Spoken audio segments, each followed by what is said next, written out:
Maligayang pagbabalik sa aking channel, kaibigan, para mas lalo ka pang kiligin at updated sa mga bagong movies, K-drama series. Pwede bang makahingi ng konting pabor? Paki-like and subscribe naman ng aking channel. Muli, salamat kaibigan!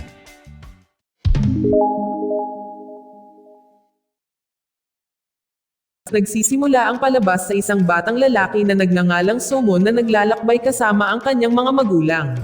Sa oras na iyon, iginuhit ni Somon ang kanyang mga lolo't lola sa likurang upuan ng kotse.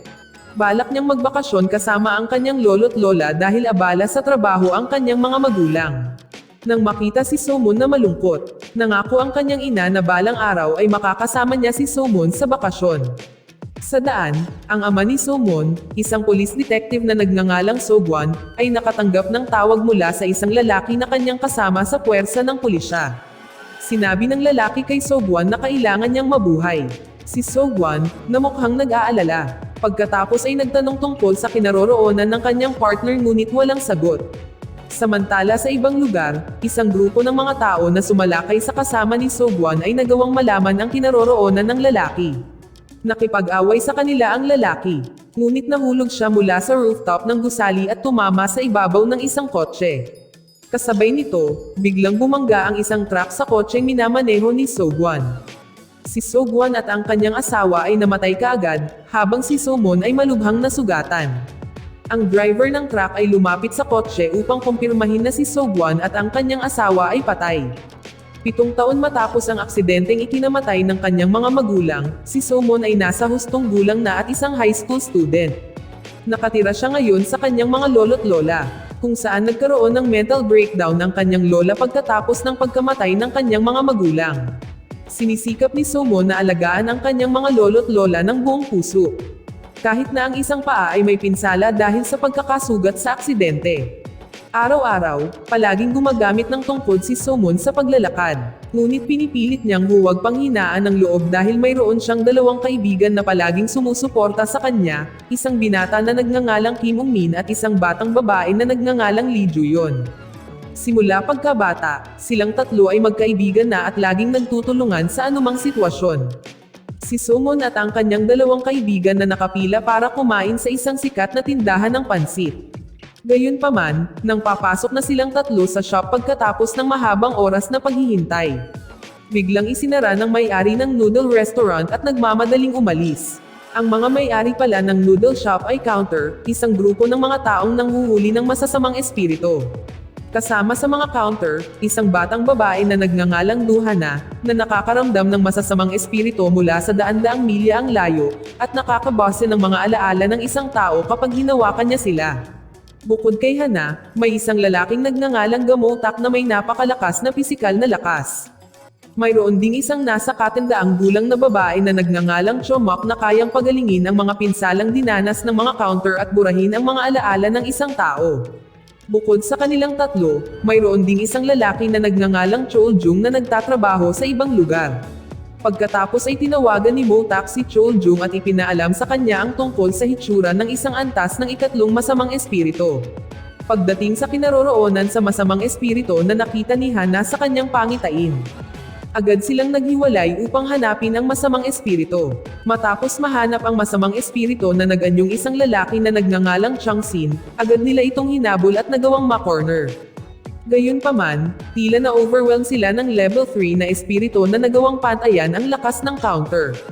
Pagkatapos ay tumakas si Changsin sa tunnel, kung saan naghihintay na sa kanya si Choljung at binitag siya sa isang lugar na napapalibutan ng makulay na light spectrum. Dahil lalakas ang kapangyarihan ng Counter kung sila ay nasa isang lugar na maliwanag. Gayunpaman, kahit papaano ay biglang naglaho ang makulay na liwanag, kaya nagawang ibalikwas ng masamang espiritu ang mga bagay-bagay at madaling tinalo si Choljung, at pagkatapos ay patayin siya. Nalanghap ni Changsin ang espiritu ni Choljung at nagmamadaling umalis doon bago dumating ang ibang mga Counter sa lugar. Samantala si Somon na kumakain kasama ang kanyang 2 matalik na kaibigan, kung saan ipinagdiriwang nila ang kaarawan ni Somon.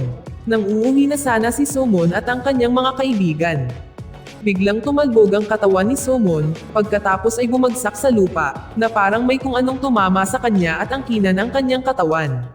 Nagulat ang dalawang magkaibigan sa nangyari kay Sumon, naging kulot ang tuwid na buhok ni Sumon.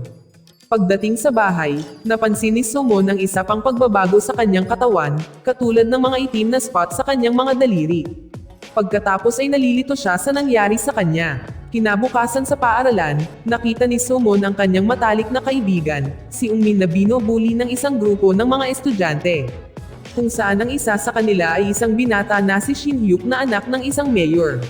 Agad na sumigaw si Sumon at pinatigil ang pambubuli na ginawa ni Shin-hyuk at ng kanyang mga kaibigan. Halos nagkaroon ng away sa pagitan nila. Ngunit may dumating na guro doon at agad na pumagitna. Dahil sa inis sa ugali ni Sumon bilang isang bayani, hinarap siya ni Shin-hyuk at ng kanyang mga kaibigan nang umuwi siya mula sa paaralan at tuluyan siyang binubuli. Ngunit pagkatapos, biglang sumulpat doon si Hana at agad na binugbog si Shin-hyuk at ang kanyang mga kaibigan para tulungan si Sumon. Pagkatapos ay dinala ni Hana si Sumon sa isang tindahan ng pansit upang makilala ang iba pang mga counter. Si Motak na nakikita ang kanilang bagong miyembro na isang high school student ay tila nagdududa sa kakayahan ni Sumon. Pagkatapos ay ipinaliwanag ni Chomak kay Sumon na sila ay mga counter na ang trabaho ay hulihin ang mga masasamang espiritu na nakatakas mula sa kabilang buhay, at pagkatapos ay ipadala sila sa impyerno. Pagkatapos ay sinabi ni Chomak kay Sumon na ang itim sa kanyang daliri ay ang pintuan sa kabilang buhay at hiniling sa kanya na subukang pumunta doon. Sa pamamagitan ng pagpikit ng kanyang mga mata at paggamit ng mga itim na butik sa kanyang mga daliri.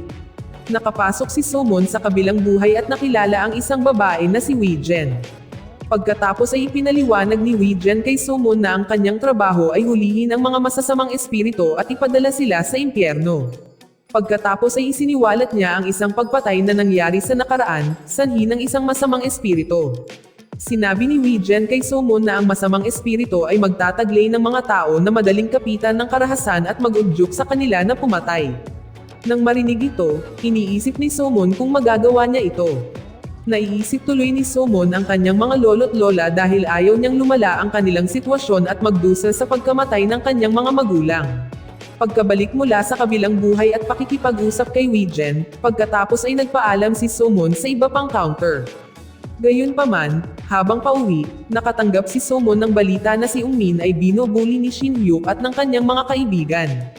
Nagmamadali siyang pumunta sa paaralan upang iligtas ang kanyang matalik na kaibigan. Gayunpaman, sa pagdating, si Sumon ay binugbog ni Shin-hyuk. Sinusubukan niyang lumaban, ngunit patuloy siyang binubugbog ni Shin-hyuk at ng kanyang mga kaibigan hanggang sa siya ay nawalan ng malay. Hindi nagtagal, dumating doon si Motak at ang iba pang mga counter para bugbugin silang lahat.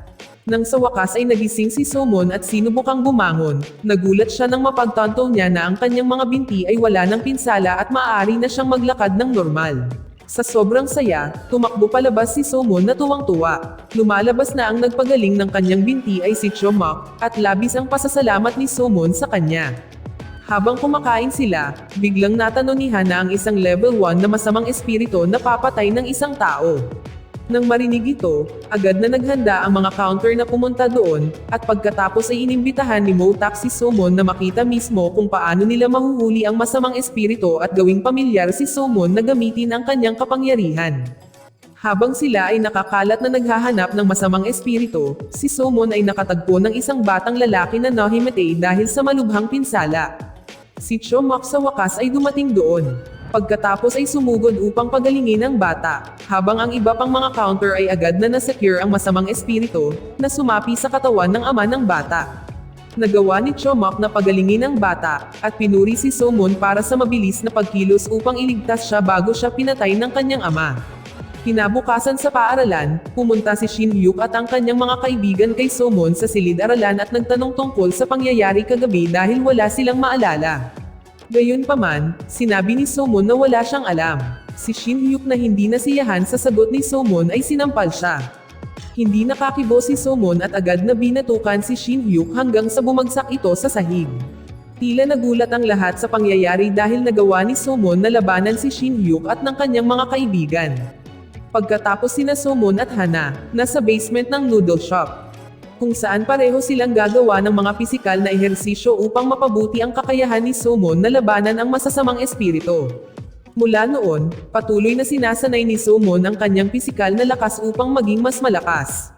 Pagkatapos ay nakatanggap si Sumon ng isang tawag sa telepono mula sa counter. Dahil pupunta sila sa isang misyon upang makuha ang antas ng dalawang masamang espiritu. Sa daan, hiniling ni Chomak kay Sumon na huwag kumilos ng padalos-dalos at patayin ng mga taong sinapian ng masamang espiritu, dahil kailangan lang nilang paralisahin ang tao, pagkatapos ay aalisin ang masamang espiritu sa loob ng katawan. Sa wakas ay dumating si Sumon at ang mga counter sa isang gusali ng pabrika, kung saan may isa pang pangitain si Han na napapatayin ng masamang espiritu ang isang batang babae. Pagkatapos ay naghiwalay silang apat. Si Sumon ay nagkaroon din ng isang pangitain na ang masamang espiritu ay binubugbog ang isang matandang lalaki. At pagkatapos ay pinapatay siya. Ang isang babae na nakakita ng insidente sa kanyang sariling mga mata ay mukhang takot at sinubukang tumakas. Gayunpaman, nagawang hanapin ng masamang espiritu ang kinaroroonan ng dalaga at agad itong nahuli. Nang papatayin na ng masamang espiritu ang dalaga, biglang dumating si Sumon at agad itong pinigilan. Ang iba pang mga counter ay humiling kay Sumon na pigilan ang masamang espiritu, habang sila ay susugod doon upang tulungan si Sumon. Nang ihulog ni Sumon ang masamang espiritu at igapos na sana ang kanyang mga kamay. Bigla niyang nakita ang isang pares ng magkasintahan na naging biktima ng masamang espiritu. Dahil sa kawalang ingat ni Sumon, inatake siya at agad siyang pinatalsik. Pagkatapos noon, agad na inilayo ng masamang espiritu ang dalaga mula roon, patungo sa isang lugar kung saan maraming malalaking bato. Lumalabas, pinaplano ng masamang espiritu na patayin ang babae sa pamamagitan ng pagbagsak ng malaking bato sa kanyang katawan. Gayunpaman, nagawa ni Motak na hadlangan ang kanyang mga plano at iligtas ang babae. Sa kabilang banda, si Sumon ay nasangkot sa isang matinding labanan laban sa masamang espiritu na muli siyang nagawang itumba at papatayin na sana siya ng kutsilyo. Ngunit pagkatapos, lumitaw ang isang makulay na liwanag sa paligid na siyang kapangyarihan ng mga counter. Si Sumon na naging mas malakas pagkatapos ay binaligtad ang sitwasyon at tinalo ang masamang espiritu. Pagkatapos nito, dinala ni Sumon ang masamang espiritu sa kabilang buhay, kung saan siya ay muling nakasama ni Wijen na pagkatapos ay binuksan ang mga pintuan ng impyerno para sa masamang espiritu. Sa wakas natapos na ang misyon ng counter. Nang pauwi na si Sumon na pagod ay nakatulog at hindi sinasadyang napasandal sa balikat ni Hana. Dahil sa haplos na iyon, malalaman ni Hana ang nakaraan ni Sumon. Kinabukasan sinabi ni Han na kay Motak at Chomak ang tungkol sa nakaraan ni Sumon na hindi niya sinasadyang nakita, kung saan naisip niya na ang insidente na pumatay sa mga magulang ni Sumon ay hindi isang aksidente kundi isang pagpatay. Hindi lang iyon, alam din ni Han na ang aksidente nangyari kay Sumon at ng kanyang mga magulang sa parehong araw ng maaksidente si Motak, na naging sanhi ng pagkakoma sa kanya sa loob ng 6 na buwan at nang sa wakas ay nagising siya, nawala ang kanyang memorya at naging isang counter. Sa ngayon, hindi na maalala ni Motak ang kanyang nakaraan o anumang bagay tungkol sa aksidenteng naranasan niya. Samantala sa paaralan, tinanong ni Ungmin at Juyon si Sumon kung ano ang nangyari sa kanya dahil nagpakita siya ng maraming matinding pagbabago.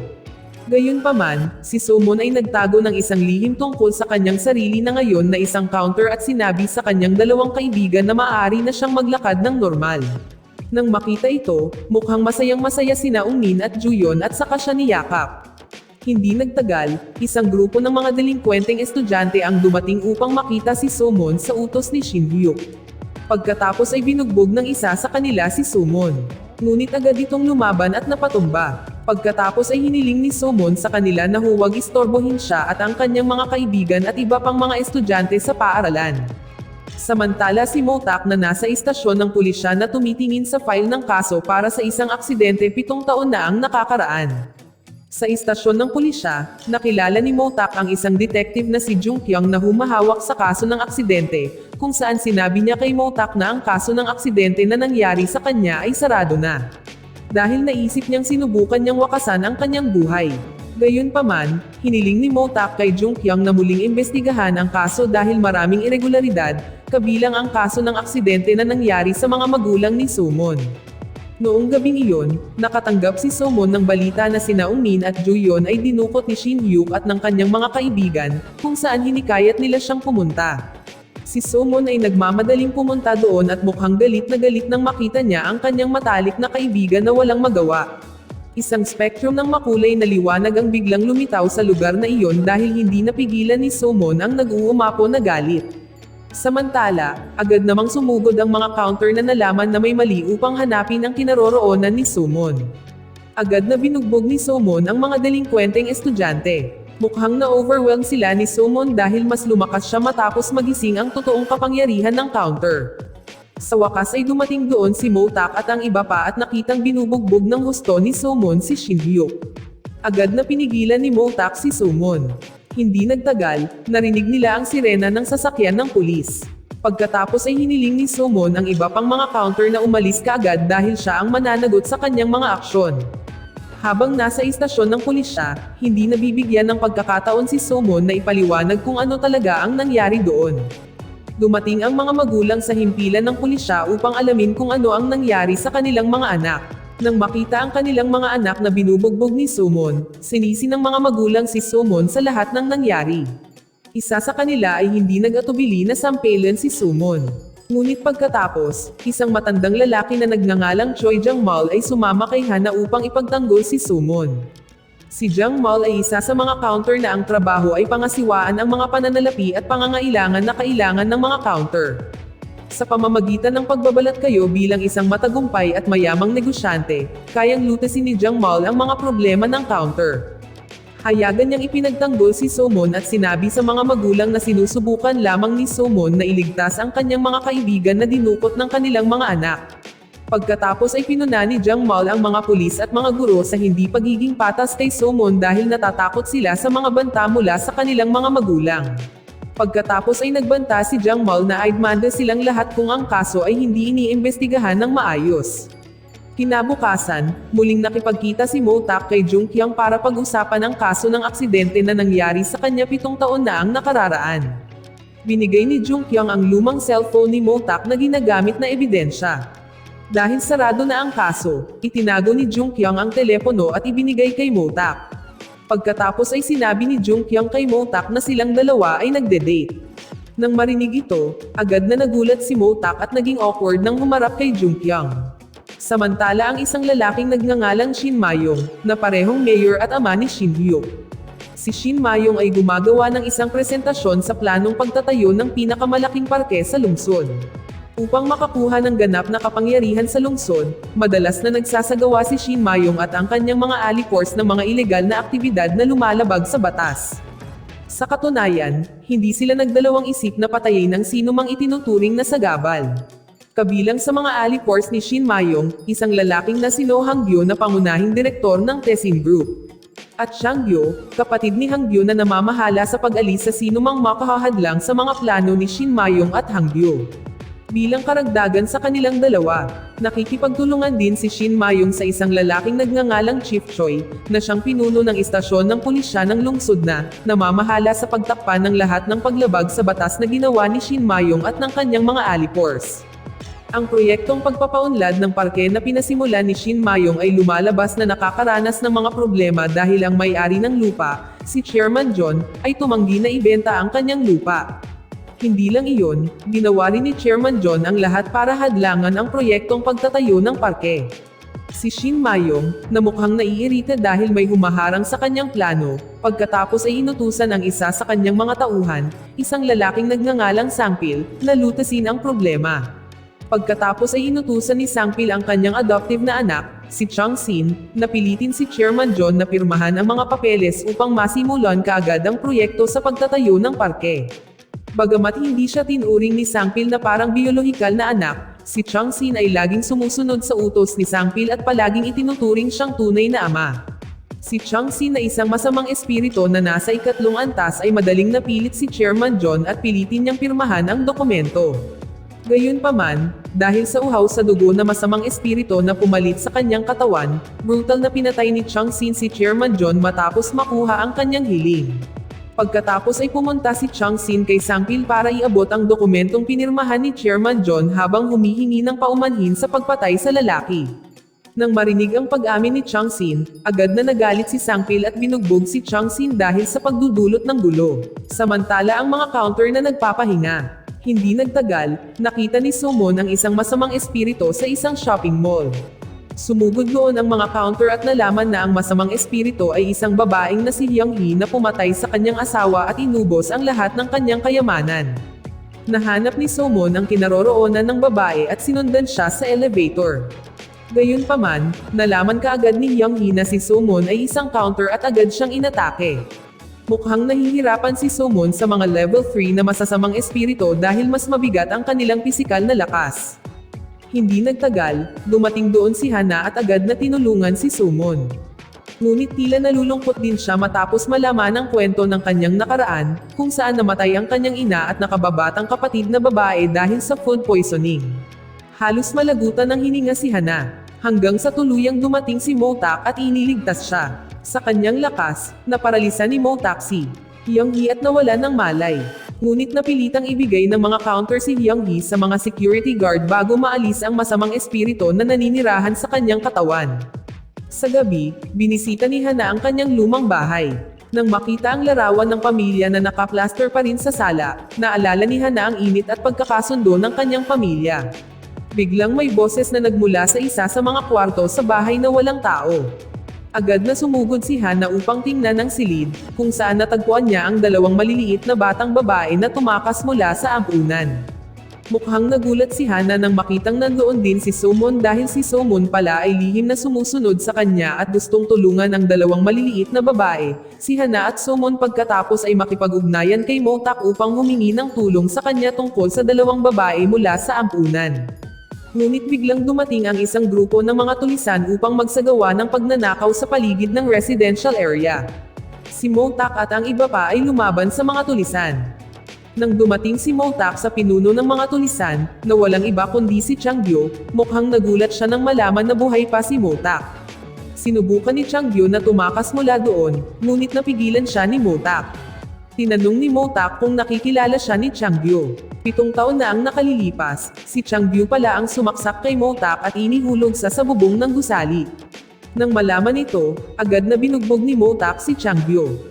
Matapos basahin ang mga nakaraang alaala ni Changgyo, sinabi ni Hana kay Motak na 7 taon na ang nakalilipas. Nakatanggap si Changgyo ng utos mula sa kanyang kapatid na patayin si Motak dahil alam niya ang katotohanan sa likod ng kaso ng pagkamatay ng isang babae na si Kim Young. Samantala si Jung Kyung na mukhang naiirita dahil ang kaso ng pagkamatay ni Chairman John ay isinara ng walang karagdagang investigasyon. Kahit na malinaw na siya ay brutal na pinatay. Samantala sa ibang lugar, natanggap ni Sangpil ang mga utos ni Hangyu na tapusin si Chang Sin upang hindi mabunyag ang pagpatay kay Chairman John. Pagkatapos ay pinuntahan ni Sangpil si Chang Sin sa car repair shop at inanyayahan siyang lumabas para uminom. Pagkatapos ay tinanong ni Sangpil si Chang Sin kung bakit siya nagtitiwala sa kanya at palaging sumusunod sa kanyang mga utos, kahit na lagi niya itong binubugbog. Pagkatapos ay sinabi ni Chang Sin na siya ay napakasaya na magkaroon ng isang ama at gagawin niya ang lahat para mapasaya si Sangpil. Nang si Chang Sin ay malapit ng uminom, si Sangpil ay tumayo at itinutok ang kanyang baril. Ngunit biglang nag-cramp si Sangpil at ang kanyang mga kamay ay hirap igalaw. Dahil alam niyang papatayin siya ng kanyang ama na labis niyang hinahangaan, labis na nadismaya si Chang Sin. Sa hindi inaasahang pagkakataon, ang baril na hawak ni Sangpil ay biglang itinutok sa sariling ulo at ikinamatay nito. Samantala, si Somon ay lihim na nag-iimbestiga tungkol kay Changgyo at sa kanyang kapatid na si Hangyu. Pagkatapos ay binuklat ni Somon ang mga gamit ng kanyang mga magulang at nakita ang isang notebook na pag-aari ng kanyang ama, na sa oras na iyon ay nag-iimbestiga ng isang kaso. Nakahanap din si Somon ng memory card na naglalaman ng record ng investigasyon ng isang kaso na hinahawakan ng kanyang ama bago siya namatay. Pagkatapos nito, pumunta siya kay Motak na gustong kumuha ng sample ng dugo ni Kim Young Nim at nalaman ang tungkol sa kaso na pinaghirapan niya bago ang aksidente. Pagkatapos ng pagsusulit, nalaman ni Motak na buntis si Young Nim nang siya ay pinatay. Gayunpaman, hindi pa nakikita ng pulisya ang may kagagawa ng pagpatay kay Young Nim hanggang ngayon, maging ang may-ari ng sample ng dugo na natagpuan sa pinangyarihan ng krimen. Pagkatapos ay pumunta si Motak kay Jung Kyung at humingi ng tulong sa kanya na malaman ang may-ari ng sample ng dugo na natagpuan sa pinangyarihan ng krimen ng pagpatay kay Kim Young Nim. Pagkatapos ay tinalakay ni Motak at Somon ang kaso ng pagkamatay ni Kim Young Nim, na nauugnay sa aksidente kay Motak 7 taon na ang nakararaan. Pagkatapos ay aksidenteng nahanap ni Sumon ang isang larawan sa kalye na pagmamayari ni Motak at nagtanong tungkol sa larawan, na lumabas na eksaktong kapareho ng lokasyon ng kalye na nakita ni Sumon sa memory card na nakita niya sa notebook ng kanyang yumaong ama. Pagkatapos ay sinabi ni Motak kay Sumon na ang lokasyon ng kalsada ay nagpapahiwatig ng posibleng lugar kung saan itinapon ang katawan ni Kim Yong-nim. Si Sumon nang matuklasan niya na ang pagkamatay ng kanyang mga magulang ay nauugnay sa kaso ng pagpatay kay Kim Yong-nim, na nagpapahiwatig na may sadyang gustong patayin ang kanyang mga magulang. Kinabukasan, pumunta si Hana sa bahay ni Sumon para tulungan siyang alalahanin ang pumatay sa kanyang mga magulang 7 taon na ang nakararaan, at hanapin ang taong pumatay sa kanila. Sa kanyang kapangyarihan, pumasok sina Hana at Sumon sa subconscious moments ni Sumon bago nangyari ang aksidente. Sa pag-iisip sa masasakit na nakaraan, hindi mapigilan ni Sumon ang pag-iyak, na inaalala ang huling pagkakataon na kasama ang kanyang mga magulang. Pagkatapos nito, mabilis na humarurot ang isang truck mula sa kabilang direksyon at direktang tumama sa kotse kaya tumalbog ito na ikinamatay ng mga magulang ni Sumon.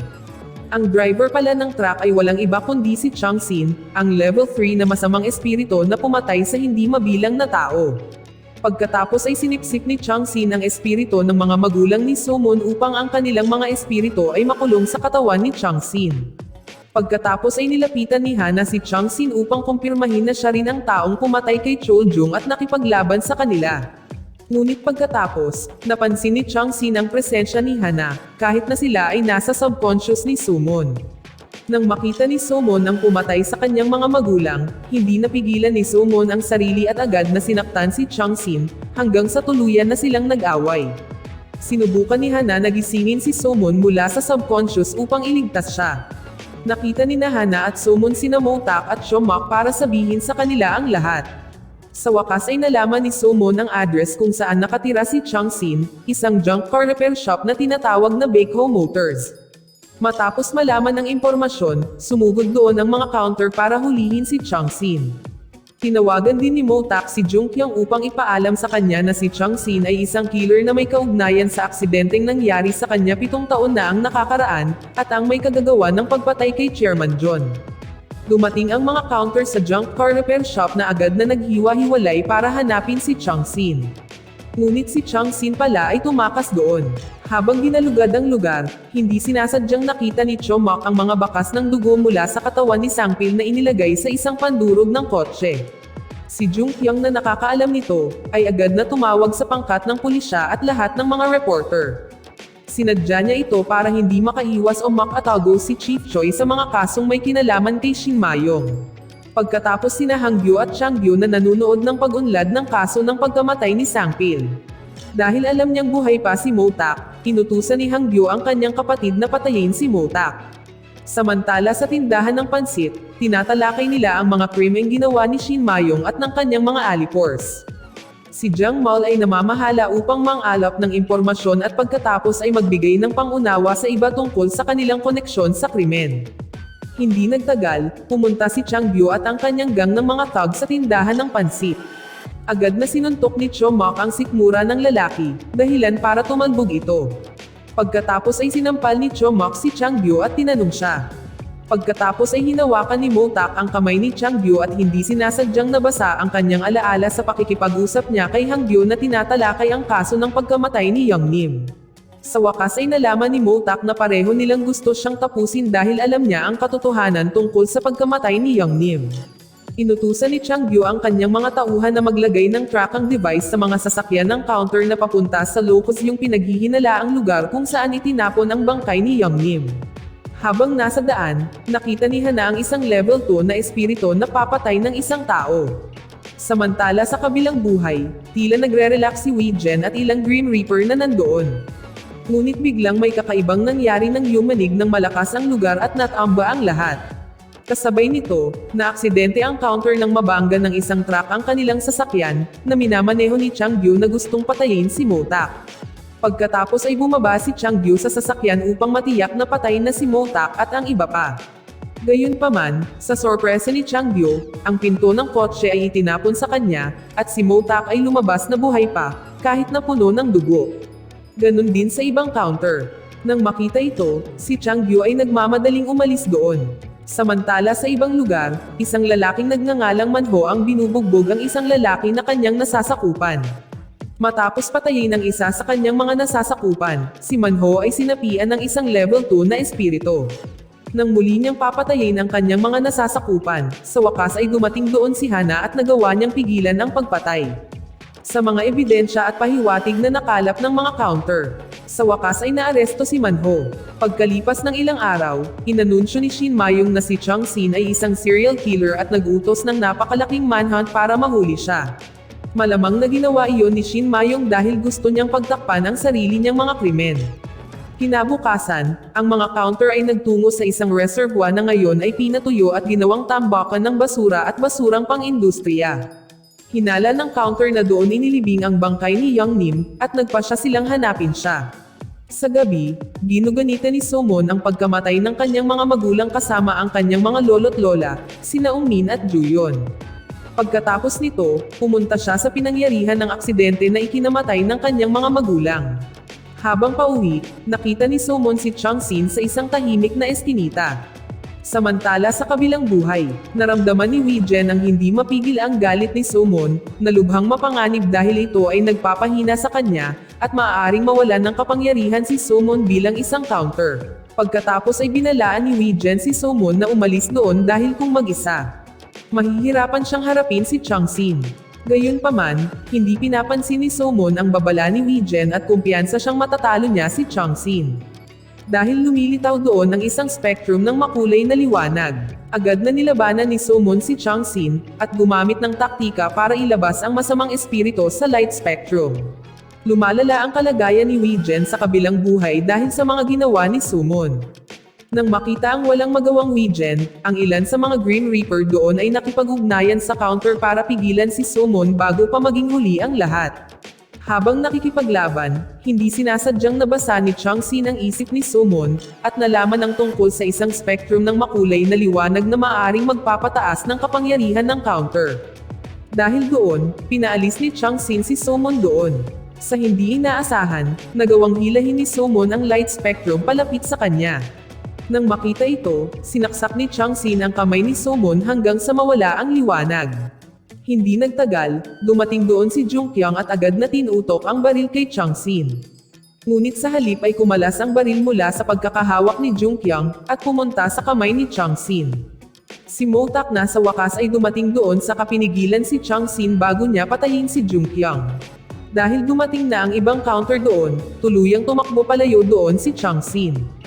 Samantala, si Chomok na gumamot kay Somon na malubhang nasugatan ay dapat na handang mawala ng kalahati ng kanyang lakas upang iligtas siya. Pagkatapos ng insidenteng iyon, nagising si Somon at naalala ang tungkol sa pakikipaglaban niya kay Chang Sin, kung saan napagtanto niya ang kanyang bagong kapangyarihan. Pagkatapos ay sinusubukan niyang sanayin ang kanyang bagong kapangyarihan. Ngunit dahil ang kapangyarihang ito ay pumukaw ng galit na nag-uumapo kay Somon. Pagkatapos si Shin Mayong na malapit nang ayanunsyo ang kanyang kandidatura para sa Pangulo sa paparating na halalan. Sa kabilang banda, balak ng mga counter na isabutahe ang kaganapan sa pamamagitan ng paglalantad sa polusyon sa kapaligiran na tinakpen ng alkalde. Nang ini-interview si Shin Mayong sa isang kaganapan na na-broadcast sa telebisyon, biglang binago ni Somon ang background ng video sa pamamagitan ng pagpapakita ng polusyon sa kapaligiran na ginawa mismo ng alkalde. Pagkatapos nito, nagkaroon ng kaguluhan at pinahiya ng counter si Shin Mayong, kung saan iniulat ng lahat ng media ang insidente. Ipinagdiwang ni Jiang Mal at ng counter ang kanilang tagumpay. Hindi nagtagal, ipinatawag ni Wei Jen at ng mga Grim Reaper sa kabilang buhay si Somon at ang iba pa. Tila sasailalim sa paglilitis ang mga counter dahil marami silang nagawang kasalanan, isa na rito ang paggamit ng kanilang kapangyarihan sa ibang bagay na walang kaugnayan sa masasamang espiritu. Ayon sa mga alituntunin, kung sila ay napatunayang nakagawa ng 5 pagkakasala, sila ay i-dismiss bilang counter. Nang nilitis ang mga counter, biglang sinabi ni Wei Jen sa hukom na gusto niyang tanggalin si Somon bilang counter dahil hinuhusgahan si Somon na hindi makontrol ang kanyang galit, na maaaring ilagay sa panganib ang iba pang counter, pati na rin ang kanyang sarili. Si Somon humingi ng tawad at nakiusap sa kanya na huwag tanggalin bilang counter dahil gusto niyang mahanap ang pumatay sa kanyang mga magulang, at palayain ang espiritu ng kanyang mga magulang na nakulong sa katawan ng masamang espiritu. Gayunpaman, ang desisyon ni Wee-Jen ay lubos na nagkakaisa, at si So-moon ay opisyal na na-dismiss bilang counter. Si So-moon, na hindi na-counter, ay bumalik sa pagiging walang kapangyarihan. Napilitan si Jang-mal na burahin ang alaala ni So-moon dahil hindi na siya counter. Kinabukasan, ginawa ni So-moon ang kanyang araw gaya ng dati, at parang walang nangyari. Bumalik siya sa paggamit ng kanyang tungkod at pumasok sa paaralan. Kaya naman si Shin-hyuk at ng kanyang mga kaibigan hindi naniniwala na bumalik si So-moon sa paggamit ng tungkod kapag naglalakad. Pagkatapos ay sinubukan nilang i-bully si So-moon para makita kung nagpapanggap lamang siya. Kung wala ang kanyang kapangyarihan bilang counter, si So-moon hindi kayang labanan si Shin-hyuk at ang kanyang mga kaibigan. Habang nasa bahay, nakita ni So-moon ang balita tungkol kay Chang-sin na natagpuang nasunog hanggang sa mamatay sa isang kotse. Nang makita ang balita, agad na nagulat si So-moon. Lumilitaw na nagpa siya si Jang-mal na huwag burahin ang alaala ni So-moon ng gabing iyon, kaya naaalala pa rin ni So-moon ang kanyang mga aksyon noong siya ay isang counter. Si Shin Mayong ay peniki ang kamatayan ni Chang-sin upang ang kaso na kinasasangkutan niya ay agad na isinara. At maaaring ipagpatuloy ni Shin Mayong ang kanyang planong tumakbo bilang pangulo. Dahil si Chang-sin ay itinuturing na patay, si Shin Mayong ay nakakakuha din ng suporta at papuri mula sa publiko. Pagkatapos ay ipinahayag niya ang kanyang sarili bilang kandidato sa pagkapangulo. Inis at naiinis si So-moon sa alkalde, pagkatapos sinabi kay Shin Mayong na hindi niya makukuha ang gusto niya. Pagkatapos nito, nakita ni So-moon si Shin-hyuk at ang kanyang mga kaibigan, sa hindi inaasahang pagkakataon, nakayanan ni So-moon ang suntok ni Shin-hyuk at sinabing dapat na siyang magbago. Samantala sa ibang lugar, si Chang-sin ay nakatagpo ng isang lalaking nagngangalang si Jang-soo na sinapian ng masamang espiritu. Malamang na plano ni Chang-sin na kolektahin ang kasamaan espiritu mula sa iba't ibang antas upang tulungan siyang alisin ang mga counter. Pagkatapos ay pinalaya nila si Hyung-hee, isang level 3 na masamang espiritu na minsang nakaharap ng counter sa elevator. Kinagabihan, nang pauwi na si So-moon, nakita niya ang isang lalaking lumpo sa gitna ng kalsada na muntik nang mabundol ng sasakyan. Agad na iniligtas ni So-moon ang lalaki. Ngunit sa nangyari, ang lalaki ay si Jang-soo na sadyang inutusan siya sa utos ni Chang-sin.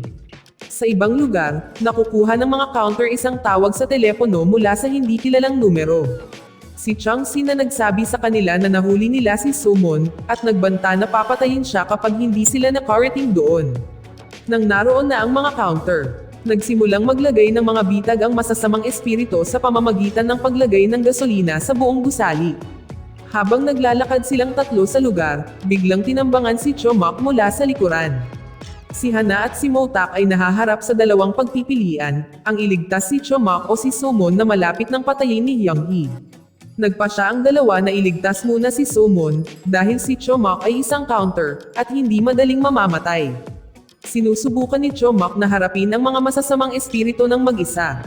Sa kabilang banda, sina Hana at Motak sa wakas ay nahanap nila ang kinaroroonan ni So-moon, kung saan sila ay nakipaglaban sa mga masasamang espiritu, kasama sina Jang-soo at Hyung-hee, habang si Chang-sin ay nanunood lamang ng kanilang laban. Pagkatapos ay pinatay ni Chang-sin ang isa sa masasamang espiritu at sinisipsip ang kanyang kapangyarihan. Nang sa wakas ay sumali si Chang-sin sa laban, si Hana at Motak ay tila nabigla rin dahil si Chang-sin ay masyadong malakas. Nang makita ang kanyang mga kaibigan na nakahiga na walang magawa, sinubukan ni So-moon na makipag-usap kay Wee-jen, at nakikiusap na ibigay ang kanyang lakas upang mailigtas niya ang iba pang mga counter. Hindi nagtagal, sa wakas ay bumalik ang lakas ni So-moon at agad niyang nailigtas ang mga counter. Samantala, sa labas ng gusali, sina Shin Mayong at isa sa kanyang mga alipors, isang lalaking nagngangalang Tesin, ay halatang excited dahil akala nila ay patay na ang mga counter matapos makitang nasusunog ang gusali. Nang sa wakas ay dumating na sila sa hospital, naging kritikal ang kondisyon ni Chomak, kaya ang mga counter ay ipinatawag sa kabilang buhay. Sinabi ni Wee-jen kay So-moon na babalik siya sa tungkulin bilang counter at lahat sila ay nagpapasalamat sa kanya sa pagligtas sa iba pang counter. Gayunpaman, ang kalagayan ni Chomak mas malala pala, pati si Suho na ang katawan ay nagsimulang maglaho. Ang anak ni Chomak ay walang iba kundi si Suho. Dahil partner niya si Suho, willing din si Chomak na maging counter. Sa hindi inaasahan, sa wakas ay nalampasan ni Chomak ang kanyang kritikal na panahon at unti-unting bumuti ang kanyang kondisyon. Makalipas ang ilang araw, sa wakas ay nakauwi na si Chomak mula sa ospital. Pagkatapos ay sinabi ni Motak sa kanyang mga kaibigan na ang kanyang memorya ay bumabawi, at tinanong si Hana para pagsamasamahin ang mga piraso ng nakaraan niyang alaala tungkol sa mga pangyayaring naranasan niya 7 taon na ang nakakaraan. 7 taon na ang nakalilipas, si Motak pala ay nag-iimbestiga sa kaso ng pagpatay kay Kim Young-nim may kaugnayan sa pandaraya ni Shin Mayong noong halalan ng alkalde. Si Motak pala ay nakilala ni Somon Ama na nag-iimbestiga rin sa kaso. Sa wakas ay naalala na ni Motak ang lahat, maging ang kanyang pag-ibig kay Junkyang. Pagkatapos ay tinawagan niya si Junkyang, at sinabi sa kanya na bumalik ang kanyang alaala.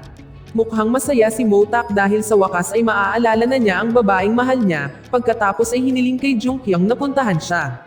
Gayunpaman, bago magkita ang magkasintahan, natagpuan ni Motak si Junkyang na walang malay at puno ng dugo sa kotse. Nagmamadali si Motak para kunin si Junkyang, umaasang mailigtas ang kanyang buhay. Ngunit ang kanyang mga pagsisikap ay walang kabuluhan, dahil si Junkyang ay namatay. Habang palihim na dumadalo sa libing ni Junkyang, narinig ni Motak ang pulis na nagsasabi na si Junkyang namatay sa pamamagitan ng pagwawakas ng kanyang buhay. Gayunpaman, hindi naniniwala si Motak at ipinagpalagay niya na si Chief Choi may pananagutan sa pagkamatay ni Junkyang. Siya lang ang madalas na sumusuway kay Chief Choi, at nag-utos na pagtakpan si Shin Mayong at ang mga kaso ng paglabag sa batas ng kanyang mga alipors. Pagkatapos si Motak at ang mga counter ay gumawa ng plano upang pabagsakin si Shin Mayong. Sa pamamagitan ng pagnanakaw ng kanilang campaign funds na 5 milyong won. Nagpanggap si Jang Mal isang mayamang negosyante na susuportahan ng buo si Shin Mayong kung handa siyang mag-invest ng 5 milyong won ng cash. Nang walang pag-iisip, agad na ipinadala ni Shin Mayong si Tesin upang ihanda ang pera. Samantala, isasagawa ng counter ang kanilang mga aksyon sa pamamagitan ng pagnanakaw ng campaign funds ni Shin Mayong. Matapos makumplito ang kanilang misyon, dinala ni Motak ang mga counter sa reservoir. Naroon din si Chang Gyu para kunin ang dilaw na malita. Napagpasyahan ni Motak na ang katawan ni Young-nim ay nakatago sa malita, at gustong sirain ni Chang Gyu ito upang pagtakpan ang krimen ng kanyang kapatid na si Hang Gyu, na pumatay kay Young-nim. Gayunpaman, nang si Chang Gyu ay malapit ng sunugin ang malita, naunang pumunta doon sina Motak at Somon at sa wakas ay nakuha na nila ang malita mula kay Chang Gyu. Pagkatapos ay ibinigay nila ang malita sa pulis. Sa ibang lugar, ang ikinagulat ni Shin Mayong ay nang malaman niyang ninakaw ang kanyang 5 milyong won. Isang pagtatalo ang naganap sa pagitan ng mga alipors ni Shin Mayong na sinisisi ang isa't isa. Ngunit dumating si Chang Gyu at nagsasabi na si Motak at ang iba pa ay buhay pa, kaya't masisiguro na ito na ang lahat ay kanilang kagagawan. Samantala, kinumpirma ng pulisya na ang bangkay sa malita ay kay Young-nim, at nakahanap na sila ng ebidensya at mga pahiwatig tungkol sa pumatay. Samantala, si Chang-sin at ang masasamang espiritu ay bumisita sa isang bahay ampunan na tinatawag na Jaehee Children's Home, kung saan nakatira si Chang-sin, isang ulila, bago siya ampunan ni Sang-pil. Malamang na gustong bisitahin ni Chang-sin ang direktor ng orphanage, isang lalaking nagngangalang Lee. Si Chang-sin pagdating, tila masaya si Lee dahil sa wakas ay makikilala na rin niya si Chang-sin pagkatapos ng mahabang panahon. Gayunpaman, aksidenteng nahawakan ni Lee ang sugat sa ulo ni Chang-sin, na walang iba kundi ang sugat na dulot nito sa kanya nang matalo niya si Chang-sin noong bata pa siya. Hindi man lang pinagsisihan ni Lee ang kanyang mga ginawa at naisip iyon si Chang-sin ay nararapat na masaktan. Nang malaman ito, pinatay ni Chang-sin si Lee at sinisipsip ang kanyang espiritu. Samantala ang mga counter na nanunood ng balita tungkol kay Chang-sin at sa mga masasamang espiritu na madalas pumatay ng mga tao para lumaki ang kanilang kapangyarihan. Ang mga counter ay nakikipagkita sa kanilang mga kasama sa kabilang buhay, at humingi ng isang paraan para pigilan ang masasamang espiritu sa pagpatay ng mas maraming tao at pagsipsip ng kanilang mga espiritu. Pagkatapos ay ipinaalam ng mga Grim Reaper kay Chang-sin na siya ang naging pinakamataas na antas ng masamang espiritu, na nangangahulugang halos kontrolado na ng masamang espiritu ang kanyang katawan at isipan, at lumalakas, kaya mahihirapan silang harapin ito. Sinabi rin ni Wee Jen ang mga counter na kapag na-control na ng masamang espiritu ang katawan ng host, lahat ng espiritu na hinihigop ng masamang espiritu ay mawawala. Nang marinig ito, tila nag-aalala si Somon dahil ang espiritu ng kanyang mga magulang ay nakulong pa rin sa masamang espiritu. Pagkatapos ay sinabi ng mga Grim Reaper na mayroong isang paraan para talunin si Chang-sin. Ang bawat counter ay binibigyan ng wand at hinihiling na lumikha ng isang hadlang upang mabitag ang masasamang espiritu na may kapangyarihan ng mga counter at wand. Ang mga masasamang espiritu o counter na sa hadlang ay mawawalan ng kapangyarihan at manghihina, kaya madali silang matatalo. Gayunpaman, kung magagamit ni Summon ang kanyang kapangyarihan upang lumikha ng isang spectrum ng liwanag sa loob ng hadlang, magagawa ng mga counter gamitin ang kanyang kapangyarihan at talunin ang masasamang espiritu. Dahil doon, patuloy na sinasanay ni Summon ang kanyang lakas. Sa gabi, bumalik si Motak sa lokasyon kung saan natagpuan si Junkyang na walang buhay. Namalaya na lang niya na may kotseng pagmamayari ng isang matanda na nakaparada din sa parehong lugar sa oras ng insidente. Matapos tingnan ang footage ng CCTV camera sa dashboard ng kotse ng matanda, sa wakas ay nalaman ni Motak kung sino ang bumaril kay Junkyang noong gabing iyon. Si Motak noon humingi ng tulong sa partner ni Junkyang, isang lalaking nagngangalang Kang, na mapagkakatiwalaan dahil si Junkyang naniniwala din sa kanya. Pagkatapos ay itinago ni Detective Kang ang voice recorder sa ilalim ng desk ni Chief Choi. May ebidensya ng CCTV camera footage at pati na rin ang pahayag ni Chief Choi tungkol sa pagpatay kay Junkyang. Pagkatapos ay ipinakulong ni Detective Kang si Chief Choi dahil sa napatunayang siya ang pumatay kay Junkyang. Samantala sa ampunan, pinanood ni Chang Sin ang mga batang naglalaro. Maamo ang kanyang tingin nang nakita ang saya ng mga bata. Hindi siya nagdalawang isip na tumulong sa pagkuha ng bola habang nakangiti sa kanila. Sa ibang lugar, nakita ni Hana ang masamang espiritu na walang iba kundi si Jiangsu, na malapit nang pumatay ng batang lalaki sa ampunan. Nagmamadali si Hana para sabihin sa ibang counter na iligtas agad ang bata. Kasabay nito, si Changxi na napagtanto na papatayin ni Jiangsu ang isa sa mga bata sa ampunan, pagkatapos ay sumugod upang pigilan siya sa pamamagitan ng pagpatay sa kanya at pagsipsip ng kanyang espiritu. Gayunpaman, pagkatapos sumipsip ng mas maraming espiritu, sinubukan ng masamang espiritu sa katawan ni Changxi na duminahin ang kanyang katawan at isip, kaya muntik nang patayin ni Changxi ang bata. Nang gabing iyon, dumating na ang mga counter sa orphanage at agad na gumawa ng barrier, gamit ang wand na binigay ni Wei Zhen. Sinubukan ni Changxi at Yang He na tumakas, ngunit biglang nawala ang kanilang lakas at naging mahina sila. Kasabay nito, si Summon, na nagawang gamitin ang kanyang lakas sa hadlang, pagkatapos ay sinamantala ang sandaling ito upang talunin si Changxi at gawin siyang mahina. Gayunpaman, nang paalisin na sana ni Summon ang masamang espiritu sa katawan ni Changxi, biglang isang batang lalaki, lumitaw at sinubukan siyang pigilan. Sinamantala ito ni Changxi para kumuha ng baril at itinutok kay Summon. Ngunit pagkatapos, itinutok ni Changxi ang baril sa kanyang sariling ulo at sinabi kay Summon na kung mamatay siya, mawawala din ang mga espiritu ng mga magulang ni Summon kasama niya. Pagkatapos sabihin niyon, si Changxi nauwi sa pagbaril sa sarili sa ulo. Nang malaman niyang namatay na si Changxi, mukhang nabigla si Summon, hindi niya tinanggap na ang kaluluwa ng kanyang mga magulang ay nawala kasama ng masamang espiritu. Samantala sa istasyon ng pulisya, si Shin Mayong ay natagpuang mamamatay matapos tangkaing wakasan ang kanyang buhay, kaya kailangan na siyang isugod agad sa hospital. Habang nasa ospital, si Shin Hyuk nahihiya siya sa ginawa ng kanyang ama. Ngunit agad niyang binitawan ang kanyang balak nang may pumasok na nurse sa treatment room para tingnan ang kalagayan ng kanyang ama. Pagkatapos nito, ang espiritu na nasa katawan ni Changxi ay inilipat pala sa katawan ni Shin Mayong. Pagkatapos ay palihim na pinatay ni Shin Mayong ang kanyang mga alipores, kasama sina Changbyu at Tesin, na sumipsip ng kanilang mga espiritu upang mabawi ang kanilang lakas sa pagharap sa mga counter. Nang makilala ni Shin Hyuk ang kanyang ama, napagtanto niya na may kakaibang nangyari sa kanyang ama dahil ang kanyang ama ay naglalabas ng nakakatakot na aura, kaya nagpa siya siyang magtago sa kanyang ama. Nalaman ni Hana kung saan nagtatago si Shin Mayong at nag-isip ng planong tambangan doon at lipulin ang masamang espiritu. Gumamit ang mga counter ng barrier, sa paligid ng villa na siyang taguan ni Shin Mayong. Pumasok si Summon sa silid kung nasaan si Shin Mayong nagtatago. Ngunit lahat ng iyon ay naging bitag dahil naghihintay si Yang He sa kanila pagdating sa labas ng gusali ng villa at nagawang sirain ang harang, sa pamamagitan ng pagbali sa patpat ni Hana. Sina Summon at Motak ay nakipaglaban sa masamang espiritu na naninirahan sa katawan ni Shin Mayong, na ngayon ay lumalakas dahil mas marami na itong napatay. Sa kabilang banda, si Hana at nakipaglaban si Chomok kay Hyung-hee, at pagkatapos ng mahabang labanan, sa wakas ay nagawang talunin siya ni Hana at inilabas ang masamang espiritu na naninirahan sa kanyang katawan.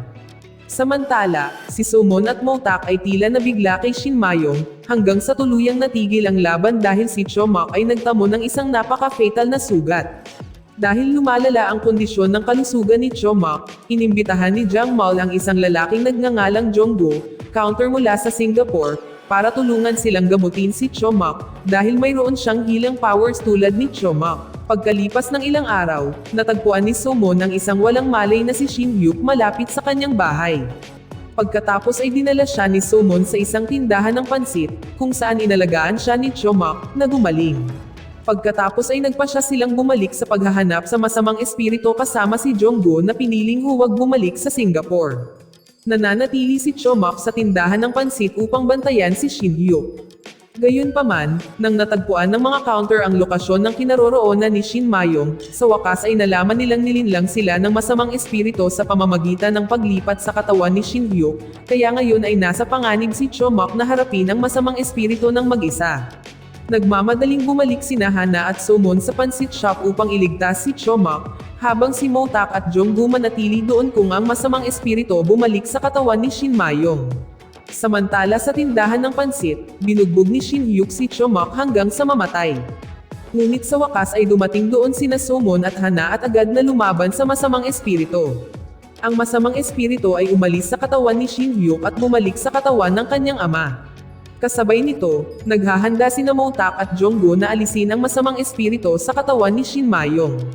Ngunit dahil ang masamang espiritu ay masyadong malakas, sina Motak at Jonggo ay labis na nabigla kaya natapos ito na pumatay kay Jonggo. Samantala sa kabilang buhay, ang kapareha ni Jonggo ay nagsimulang maglaho at kalaunan nawawala. Gayunpaman, biglang pumasok ang espiritu ng partner ni Jonggo sa katawan ni Sumon, kaya ngayon ay may dobleng lakas si Sumon at kayang pantayan ang pinakamataas na antas ng masamang espiritu. Samantala nang tatanggalin na sana ang masamang espiritu sa katawan ni Shin Mayong, biglang may dumating na sasakyan at sa loob nito ang mga lolo't lola ni Sumon na binihag. Ngunit si Motak at Hana ay sumugod doon upang iligtas ang mga lolo't lola ni Sumon, na halos natama ng truck. Matapos makapagdesisyon at makapag-focus, sa wakas ay nakapagpasuko na si Sumon ng masamang espiritu. Gayun din, sina Hana at Motak na nagawang iligtas ang mga lolo't lola ni Sumon. Si Sumon ay nasa kabilang buhay, kung saan nakita niya si Wei Jen na pagkatapos ay naglagay ng masamang espiritu sa impyerno. Samantala sa ibang lugar sa kabilang buhay, lahat ng mga espiritong pinatay ng masasamang espiritu ay naroon na pinakawalan at tila naguguluhan sa nangyari sa kanila. Si Sumon na nakita ang kanyang mga magulang, saka lumapit sila at mukhang masaya nang tumingin sa kanya. Gayunpaman, hindi siya nakikilala ng mga magulang ni Sumon. Pagkatapos ay ipinaliwanag ni Wei Jen sa mga magulang ni Sumon na sila talaga ay namatay 7 taon na ang nakararaan. Nang marinig ito, laking gulat nila at tila nag-aalala sa kanilang anak. Nang tumingin siya kay Sumon, kinikilala siya ng kanyang ina bilang kanyang maliit na anak na lalaki na lumaki. Umiiyak ang kanyang ina at humingi ng tawad. Matapos siyang makilala ng kanyang mga magulang, agad siyang niyakap ni Sumon, at masayang niyakap nila ang isa't isa. Samantala sa mundo ng mga tao, sina Hana at Chomok ay ihatid ang walang malay na si Sumon sa kanyang bahay, kung saan tila nananaginip si Sumon sa kanyang pagtulog. Pagkatapos ay naghahanda ang mga counter na tumungo sa kabilang buhay upang maabutan si Sumon. Ngunit pagkatapos, muli silang nagkita ni Chojung, at masayang namimiss ang isa't isa bago tuluyang nagpaalam.